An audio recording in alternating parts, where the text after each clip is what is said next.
Yes guys, di video kali ini kita akan bahas Infinix Zero 5G yang dimana HP ini adalah smartphone pertama dari Infinix yang udah mengusung konektivitas 5G. Apa aja kelebihan dan kekurangan dari HP ini? Dan kira-kira apakah HP ini beneran worth it untuk dibeli di harga 3,6 jutaan untuk harga SRP-nya? Yuk langsung aja kita bahas bareng-bareng. Sikat!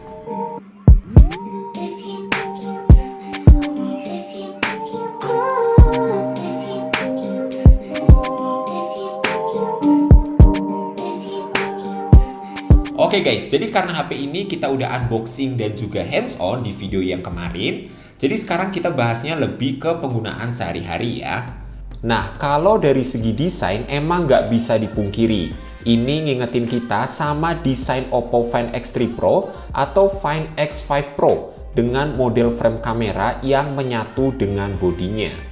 Ya, walaupun bahan dasar backgroundnya ini masih dari polikarbonat, tapi karena dikasih finishing glossy, alhasil gampang banget nyeplak sih di jari guys. Jadi saya kalau pakai HP ini otomatis pakai soft case bawaannya. Infinix kasih kita 3 opsi warna, ada Cosmic Black, Skylight Orange, dan yang kita bahas ini adalah Horizon Blue. HP ini tuh emang jauh dari kata compact ya, jadinya harus pakai 2 tangan kalau mau cari amannya. Gimana nggak harus 2 tangan? Layarnya aja ini punya bentangan 6,78 inci dengan panel IPS LCD. Dan juga dagunya ini masih cukup tebal. Jadi kalian bisa bayangin gimana bongsornya ini HP. Tapi sisi positifnya HP ini enak banget kalau dipakai buat nonton atau bermain game. Karena dia punya layar yang lapang dan pansel kamera depannya itu lumayan kecil, jadi nggak yang terlalu ganggu banget. Apalagi kan resolusinya udah Full HD+.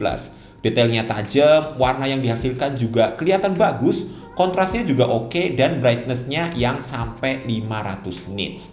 Asli, HP ini kalau nggak dijejerin sama HP yang layarnya AMOLED, nggak kelihatan sama sekali kalau ini tuh layar IPS guys. Belum lagi karena refresh rate-nya yang udah 120 Hz, scrolling menu ataupun sosmed bakalan smooth banget. XOS 10 berbasis Android 11-nya ini juga stabil dan lancar, udah bisa masuk ke level yang nyaman. Karena sama sekali nggak ada problem kalau dipakai buat kegiatan sehari-hari. Sebenarnya bukan cuma buat keseharian doang sih, dia bisa smooth dan sestabil itu. Tapi kalau main game juga performanya terhitung stabil. Bahkan dia juga bisa dapat refresh rate yang tinggi untuk game-game mainstream zaman sekarang. Infinix Zero 5G ini pakai MediaTek Dimensity 900 5G, RAM-nya 8GB yang bisa di-extend lagi pakai virtual RAM, dan storage-nya di 128GB. Pas saya tes di Antutu Benchmark versi 9, HP ini bisa dapat skor di 475 ribuan. Main Mobile Legends di settingan rata kanan bisa berjalan dengan lancar, sedangkan untuk PUBG Mobile dia juga bisa lancar loh di settingan Smooth Extreme 60 fps. Dan performanya pas running 2 game tadi terasa stabil, soalnya selama main saya hampir nggak ngerasain frame drop saat war besar atau battle close combat. Untuk pemakaian normal ternyata HP ini bisa bertahan selama 18 jam dengan waktu aktif 8 jam. Dan masih punya sisa baterai sekitar 7%. Itu menurut saya luar biasa awet sih. Kalau mau lebih awet lagi, kita bisa pakai WiFi dan refresh rate-nya di 60 Hz aja. Lagi pula juga chargerannya udah cepet banget di 33 watt quick charge. Dari 0 sampai 100% cuma butuh waktu sekitar 1 jam 20 menitan. Kemudian untuk kameranya, Infinix Zero 5G hadir dengan setup triple kamera belakang dengan kamera utama 48MP. Terus juga ada kamera tele 13MP 2 kali optical zoom dan 30 kali digital zoom. Dan terakhir ada kamera depth 2MP. Dan kamera selfie-nya di 16MP. Ini juga hasil fotonya di luar ekspektasi. Hasil fotonya ini seolah-olah mau nunjukin kalau Infinix adalah pawangnya MediaTek guys. Kalau mungkin kalian banyak yang underestimate sama hasil foto dari HP yang pakai MediaTek, pas setelah lihat ini, kayaknya stigma kalian harus diubah deh mulai sekarang. Infinix ini kayak bisa matahin stigma negatif kalian. Detail dan akurasi warnanya pas, saturasinya juga oke, dynamic range-nya cukup luas, dan hasil foto potretnya juga udah rapi kalau nggak ada rambut yang berantakan. dan skin tone-nya pun kelihatan natural ya. Untuk sebuah HP 3 jutaan ke atas ini udah sangat-sangat bagus, bahkan night mode-nya bisa lebih gokil lagi. Dia bisa ngangkat detail warna dan ngilangin noise dengan baik.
Menurut saya kekurangannya itu di NFC ya, dia belum ada NFC.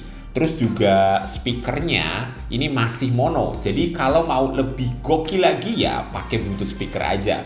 Sama layarnya guys, ini panelnya pakai IPS. Kalau kalian nggak masalah sama ketiga aspek yang udah saya sebutin tadi, saya rasa HP ini worth it banget buat kalian beli. Kalau misal budgetnya kalian di 3,6 jutaan. Saya rasa lewat Infinix Zero 5G, Infinix mau buktiin sih kalau chipset MediaTek yang selama ini dianggap remeh sama orang, nyatanya bisa juga kasih user experience yang bagus.